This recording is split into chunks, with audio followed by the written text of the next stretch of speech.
5.18 민주화운동 대구 유공자들이 국가를 상대로 정신적 손해배상 청구 소송을 냈습니다. 1980년 5월 민주화운동 당시 광주뿐 아니라 대구에서도 군부 독재에 맞선 시위가 치열하게 벌어졌었는데요. 온갖 고문에 시달린 시위 참여자들은 지금도 정신적 고통을 호소하고 있습니다. 보도에 권윤수 기자입니다. 5.18 민주화운동 당시 대구에서도 군부 세력에 저항하는 민주화운동이 들불처럼 번졌습니다.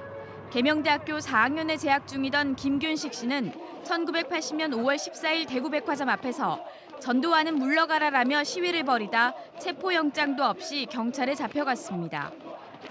54단과 국군 보안사령부의 불법 구금대, 물고문과 전기고문 등 입에 담지도 못할 온갖 가혹행위를 당했습니다.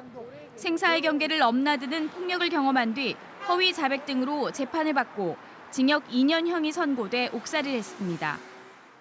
때리고 밟고 집 밟고 거기에 올라타서 누르고 이 친구들도 술 냄새도 났고 인간의 얼굴이 아니었다고 다 적어놨습니다. 어느덧 60대에 접어든 5.18 대구 유공자들. 시위에 참여했던 당시 계명대 학생 16명은 40여 년 삶이 송두리째 망가졌다며 국가에 정신적 손해배상 2억 100원씩을 청구하는 소송을 냈습니다. 이들의 가족 93명도 함께 소송했습니다.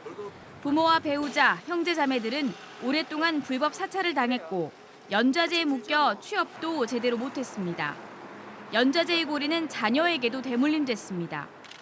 부모님 그리고 형제 자매분들이 큰 피해를 입었습니다.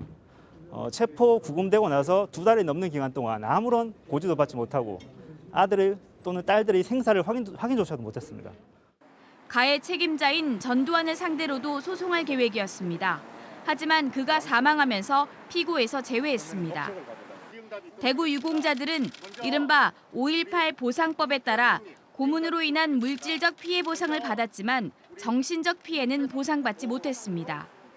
5.18 보상법은 보상을 받으면 재판상 화해가 성립된 것으로 간주한다고 규정해 추가 보상이 어렵도록 했는데 지난 5월 헌법재판소가 위헌이라고 판결했습니다.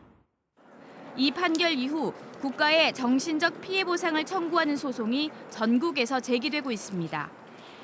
대구에서도 이번 계명대 피해자뿐 아니라 영남대, 경북대 피해자들도 소송을 준비하고 있습니다. MBC 뉴스 권윤수입니다.